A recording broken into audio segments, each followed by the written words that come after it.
ಸಖತ್ ಖಾರ ಬಣ್ಣ ಮತ್ತು ರುಚಿ ಆಚಿ ಚಿಲ್ಲಿ ಪೌಡರ್. ಈ ಸರ್ಕಾರ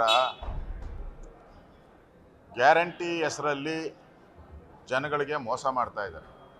ನಿನ್ನೆ ಗೃಹಲಕ್ಷ್ಮಿ 2,000 ರೂಪಾಯಿ ಏನು ಕೊಡಬೇಕಾಗಿತ್ತು ಅದು ಹೋದ ವರ್ಷದ ಬಡ್ಜೆಟ್ ಇದರಲ್ಲಿ ಬಂದಿರೋವಂಥದ್ದು.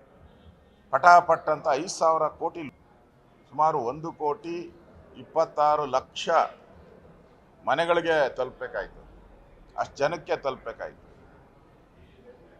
ಪ್ರತಿ ತಿಂಗಳು ಕೂಡ 2,800 ಕೋಟಿ ಅಷ್ಟು ಹಣ ಕೊಡಬೇಕಾಗಿತ್ತು. ಮೋಸ ಮಾಡಿದ್ದಾರೆ. ಈಗ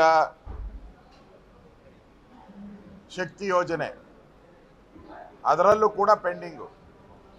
ಆ ಕಾರ್ಮಿಕರೆಲ್ಲ ಬೀದಿಗಿಳಿದು ಹೋರಾಟಕ್ಕೆ ಇಳಿದಿದ್ದಾರೆ. ಈಗೆಲ್ಲ ಟ್ರಾನ್ಸ್ಪೋರ್ಟ್ ಡಿಪಾರ್ಟ್ಮೆಂಟ್ ಅವರೆಲ್ಲ ಬೀದಿಗಿಳಿದು ಹೋರಾಟ ಮಾಡಿದ್ದಾರೆ. ಅಂದರೆ ಕಾಂಗ್ರೆಸ್ ಸರ್ಕಾರ ಪಾಪರ್ ಆಗಿದೆ, ಹಣ ಇಲ್ಲ,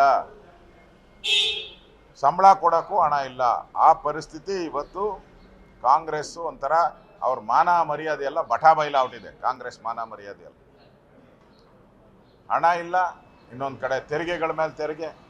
ಈಗ ಮತ್ತೆ ಸ್ಟ್ಯಾಂಪ್ ಡ್ಯೂಟಿಯನ್ನು ಜಾಸ್ತಿ ಮಾಡ್ತೀನಿ ಅಂತ ಹೇಳ್ತಾ ಇದ್ದಾರೆ.